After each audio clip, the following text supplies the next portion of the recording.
O site Agência 14 News fala nesse momento diretamente da Unesp de Botucatu. Nós estamos no SAI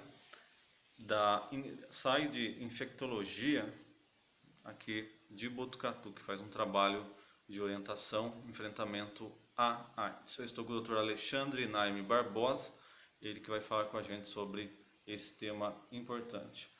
Doutor, esse tema que nós temos aí, AIDS, né, falando aqui de Botucatu, da região, né, esses números que nós temos. Nós tivemos uma notícia que houve um aumento, né, no Brasil de casos. Como que vocês estão analisando esses números? Olha, Cristiano, a UNAIDS publicou um reporte, publicou uma atualização do número de casos no mundo como um todo, e o Brasil ele apresenta uma tendência de aumento do número de casos de HIV nos últimos 10 anos. Então, há 10 anos atrás, o número de casos era em torno de 39 mil, 40 mil, e hoje nós estamos com 44 mil. E é uma tendência de aumento. A gente tem verificado aqui no serviço que realmente o número de casos novos é crescente através dos anos, principalmente em alguns grupos populacionais que a gente diz que são mais vulneráveis, principalmente os jovens que estão iniciando a vida sexual entre 13 a 19 anos, principalmente entre os homens que fazem sexo com homens que têm mais vulnerabilidade. E um outro ponto que a gente tem que lembrar é que esse aumento do número de casos novos de infecção pelo HIV, ele vem num conjunto em que a prevenção ela chegou no limite. Chegou no limite porque dados mostram que cerca de 90 a 95% das pessoas dizem que acreditam, que sabem que a camisinha é o melhor jeito de se prevenir contra o HIV.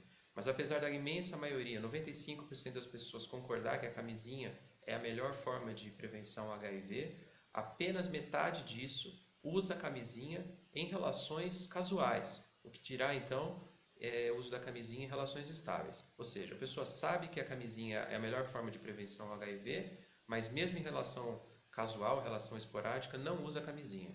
E isso explica, em parte, porque o número de casos de HIV vem aumentando tanto no Brasil. Nós temos, doutor, uma estimativa, né, de números de casos no Brasil e temos também pessoas em tratamento aqui, né? As pessoas, elas sabem que tem o HIV atualmente? Como que vocês analisam isso? No Brasil e também aqui em Botucatu, existe um grande gap, um grande buraco entre o número de pessoas que são portadoras do HIV e aquelas que sabem disso. Então, por exemplo, aqui em Botucatu, nós estimamos em torno de 700 até mais ou menos 1.000 pessoas que vivem com HIV. Essa é uma estimativa baseada na prevalência nacional, que é de 0,5%. Então, Botucatu tem 140 mil habitantes, 0,5% dá em torno de 700 até 1.000 pessoas. Aqui no SAI, que é uma unidade de referência que coordena, que reúne todos os pacientes com HIV, nós temos matriculados de Botucatu cerca de 400 pacientes. O que mostra então que mais da metade, ou cerca da metade das pessoas vivendo com HIV/AIDS em Botucatu não sabe disso. Existem cerca de 350 até 500 pessoas em Botucatu com HIV sem diagnóstico. E aí são dois problemas. Primeiro, o problema individual, essa pessoa ela corre o risco de evoluir para uma doença grave sem saber, ela tem HIV, não tem o diagnóstico, não está fazendo tratamento, e ela pode ter algo grave e evoluir para óbito, infelizmente. E o segundo problema é que essa pessoa, não sabendo que tem HIV, não se previne, as pessoas podem ter relação sexual com ela e ela está transmitindo o HIV. Portanto, é necessário reforçar que todo mundo deve, pelo menos uma vez na vida, fazer o teste anti-HIV e depois, caso tenha uma nova relação sem camisinha, repetir esse teste a cada nova exposição. Doutor, outra questão também importante, né? Hoje, como que essa transmissão ela ocorre? Porque geralmente numa primeira relação, né, com um parceiro novo, essa pessoa simplesmente ela não usa a camisinha, ou depois de um tempo que ela está se relacionando, ela acaba não usando mais a camisinha. Como que vocês percebem o comportamento das pessoas até que elas aí acabam sendo infectadas?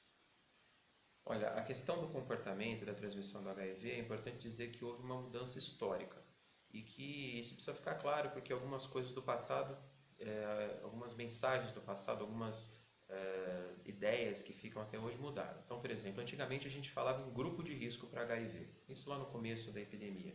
Quem que era um grupo de risco? Eram os gays, eram os usuários de droga, eram os profissionais do sexo, prostitutas e tudo mais. Isso passou, porque hoje em dia a infecção pelo HIV ela é completamente generalizada, ela está disseminada entre a população geral. Então não adianta falar que eu não sou grupo de risco, eu não sou gay, eu não sou usuário de droga, ou eu não tenho comportamento de risco, eu não sou promíscuo.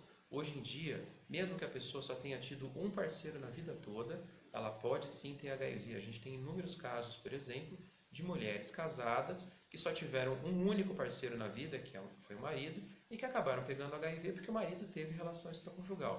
Esse é o melhor exemplo do que a gente fala de exposição de risco.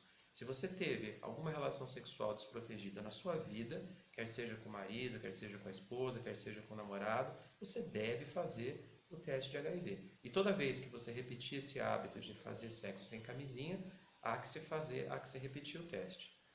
E o problema também, uma outra questão histórica que envolve o HIV, foi a perda da percepção de risco.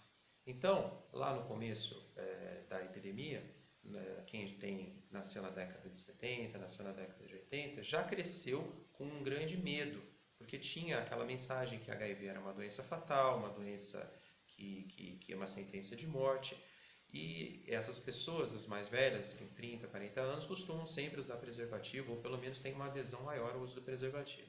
E hoje em dia a mensagem que existe de que HIV não mata mais, que HIV tem tratamento, que ninguém mais morre de AIDS, o que é verdade, o que é uma notícia muito boa. Hoje em dia realmente quem faz tratamento não tem uma expectativa de vida muito boa. Essa mensagem acabou sendo tomada de forma equivocada e faz com que muitas pessoas não usem o preservativo dizendo, olha, se eu pegar HIV tem tratamento, eu não vou morrer, o que é obviamente uma falsa sensação de segurança, porque viver com HIV é uma barra, traz muito estigma, traz muito preconceito, a pessoa tem que enfrentar problemas para o resto da vida, porque a doença não tem cura, ela tem tratamento, mas não tem cura. E como que hoje nós temos a questão de preconceito? Ele ainda existe, né? As pessoas sofrem com isso em casa, no trabalho, nas ruas, com os amigos. Como que nós temos esse assunto hoje em prática, né, quando se fala em HIV? Infelizmente, na minha opinião, eu trabalho com HIV já há 15, 16 anos como infectologista e digo que, para mim, o preconceito é o pior problema em relação ao HIV. O vírus é fácil, nós resolvemos isso com medicações, com segmento. Eu costumo dizer para os pacientes, deixa o vírus do HIV comigo que eu resolvo, mas o problema é a ignorância, e ignorância no sentido de desconhecimento da população geral em relação ao HIV. Então as pessoas têm medo de pegar HIV pelo contato usual, por um aperto de mão, por conviver. Infelizmente, muitos dos nossos pacientes sofrem demissões, sofrem agressões físicas, verbais, pichação de casa, fofoca, e é uma grande ignorância.